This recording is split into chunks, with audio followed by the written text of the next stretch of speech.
नमस्कार, आप सभी का स्वागत है सुनो अच्छी कहानियाँ यूट्यूब चैनल पर। आज की कहानी है अर्जुन माली के बारे में।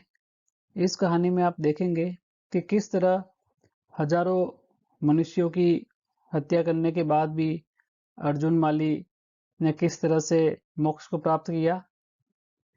कहानी शुरू करने से पहले आप सभी से एक निवेदन है कि अगर आप इस चैनल पर पहली बार आए हैं तो कृपया इस चैनल को सब्सक्राइब करें और साथ ही ऑल नोटिफिकेशंस को ऑन कर दे ताकि आपको ऐसी ही अच्छी और नैतिक कहानियों का नोटिफिकेशंस सबसे पहले मिल सके। और अगर आपको ये कहानी अच्छी लगे तो कृपया इस वीडियो को लाइक करें। तो चलिए सुनते हैं अर्जुन माली की कहानी।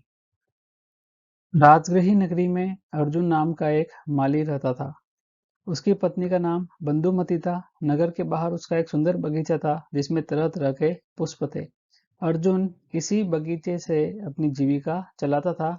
उस बगीचे के पास मुद्दर प्राणी यक्ष का एक प्राचीन मंदिर था जिसमें हाथ में मुद्र लिए हुए यक्ष की एक प्रतिमा थी। अर्जुन बचपन से मुद्दर प्राणी का भक्त था। वह प्रतिदिन अपनी फूलों की टोकरियां लेकर बगीचे में जाता और फूल चुनता। इन फूलों में से जो फूल सबसे सुंदर होते उन्हें वह यक्ष को चढ़ाता। यक्ष की पूजा भक्ति करता और तत्पश्चात बचे हुए फूलों के गुलदस्ते, गजरे, हार आदि बनाकर उनको बाजार में बेचकर अपनी जीविका चलाता। एक बार राजगृही नगरी में कोई उत्सव था। अर्जुन ने सोचा कि इस अवसर पर फूलों की अच्छी बिक्री होगी। वह सुबह सुबह उठा और अपनी पत्नी बंधुमती को साथ लेकर बगीचे में पहुंचा। दोनों ने फूलों से अपनी टोकरियां भर ली और रोज की तरह फूलों को लेकर यक्ष की पूजा करने चल दिए। उस राजगीर नगरी में ललिता नाम की गुंडों की टोली थी। ये टोली अपना मनमाना काम करती और भांति भांति के कुकर्म करती थी। इस टोली के 6 गुंडों ने दूर से देखा कि अर्जुन माली अपनी पत्नी के साथ यक्ष के मंदिर में जा रहा है। उनकी बुरी नजर बंधुमती पर पड़ गई। वे गुंडे चुपचाप मंदिर के किवाड़ों के पीछे छिप गए और जब अर्जुन माली और उसकी पत्नी यक्ष की पूजा कर रहे थे तब गुंडे चुपके से किवाड़ों के पीछे से निकले और अर्जुन माली को रस्सी से बांध दिया और उसकी पत्नी बंधुमती के साथ कुकर्म करने लगे।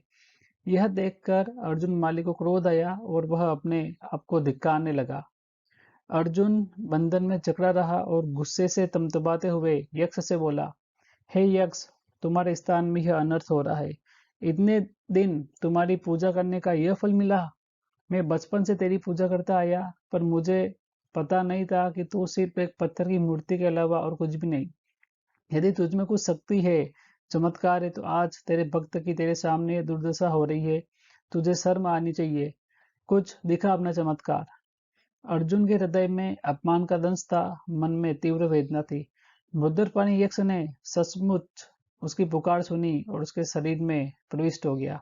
यक्ष के बल से एक झटके में अर्जुन माली के सारे बंधन चूर चूर होकर बिखर गए। वह क्रोधावेश में उन्मत्त हो गया और अपने हाथ में यक्ष की मूर्ति से लोहे का मुद्दर उठाया और एक झटके में उन 6 गुंडों और अपनी पत्नी इन सातों की हत्या कर दी।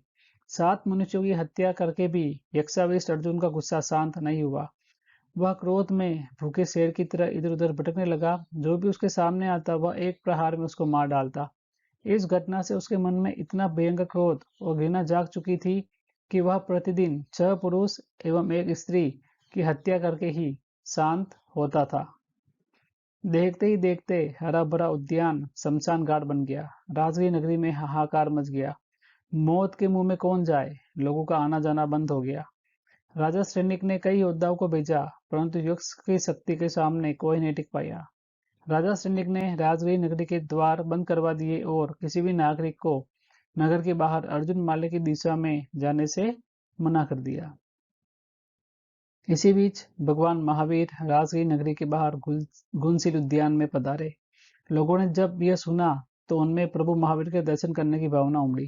पर गुलशील उद्यान का मार्ग अर्जुन माली के बगीचे से होकर जाता था जिसे पार करके जाना किसी के लिए संभव नहीं था क्योंकि यक्षविष्ट अर्जुन के रूप में साक्षात मृत्यु वहां बैठी हुई थी।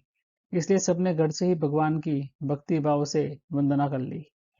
परंतु एक युवा श्रावक सुदर्शन ने भगवान महावीर के दर्शन करने का निश्चय किया और गुलशील उद्यान की ओर चल पड़ा जहां भगवान महावीर पधारे हुए थे। चलते चलते वह अर्जुन माली के बगीचे के बाहर पहुंच गया। 5 महीने और 13 दिन में अर्जुन माली ने 1141 मनुष्यों को मौत के घाट उतार दिया था। अर्जुन माली ने आज बहुत दिनों बाद एक मनुष्य को इस रास्ते पर आते हुए देखा, तो वह हाथ में मूर्ति लिए सुदर्शन को मारने उसकी ओर लपका। श्रेष्ठी सुदर्शन अर्जुन को अपनी ओर आता देख साकारी संथारा कर ध्यानस्थ हो गया और नवकार मंत्र का जाप करने लगा। सुदर्शन के तेजस्वी एवं निर्भय मुख को देख अर्जुन के पैर ठिठक गए। प्रहार के लिए उसका मुद्दर ऊपर उठा अवश्य, पर वह वही अधर में रह गया। सुदर्शन के आत्म साहस एवं नवकार मंत्र के प्रभाव से अर्जुन के शरीर में रहे यक्ष का तेज समाप्त हो गया। अहिंसा के समक्ष हिंसा परास्त हो गई, समा के सामने क्रोध हार गया। यक्ष घबरा कर अर्जुन के शरीर से निकल भागा और अर्जुन माली धड़ाम से भूमि पर गिर गया। सुदर्शन अभी भी ध्यान में लीन था। सुदर्शन ने ध्यान से निवृत्त होकर अर्जुन माली को उठाया। जब अर्जुन को अपने इस घोर कृत्य का पता चला, तो वह ग्लानि से भर गया और अपने कृत कर्मों के लिए सुदर्शन के चरणों में गिरकर क्षमा मांगने लगा। सुदर्शन ने अर्जुन को प्रेम से उठाते हुए बोला, अर्जुन उठो, तुम अभी भी अपना जीवन सुधार सकते हो। चलो भगवान महावीर के चरणों में मैं भी वही जा रहा हूँ। वे करुणा के सागर हमें कल्याण का मार्ग बताएंगे। अर्जुन की आंखों में आशा की आभा चमक उठी। वह सुदर्शन के साथ भगवान महावीर के दर्शन करने चल पड़ा। अर्जुन माली और सुदर्शन प्रभु के समूह शरण में आए।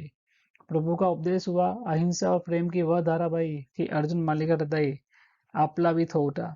उसने प्रभु के समक्ष आत्मनिंदा की और उसी समय आहति प्रवज्या अंगीकार की। लोग अर्जुन को मुनि के रूप में देखकर आवेश में आ गए। अर्जुन मुनि बेले बेले की तपस्या करने लगे। वे जब पारने के दिन राजगीर नगरी में जाते, तब लोग उन्हें उलाहना देते, उन पर गालियों की बौछार करते और यहाँ तक कि कुछ जगह पर लोग उन्हें मारते पीटते भी थे। किंतु अर्जुन मुनि समता रखते थे, किसी के लिए अपने मन में अप्रीति नहीं होने देते।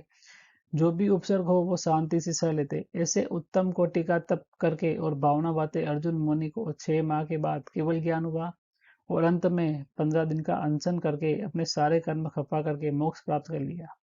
शिक्षा: इस घटना से यह साबित होता है कि पश्चाताप, समता और करुणा एक पापी और क्रूर इंसान को भी पुण्यात्मा बना सकती है और उसे मोक्ष में पहुंचा सकती है।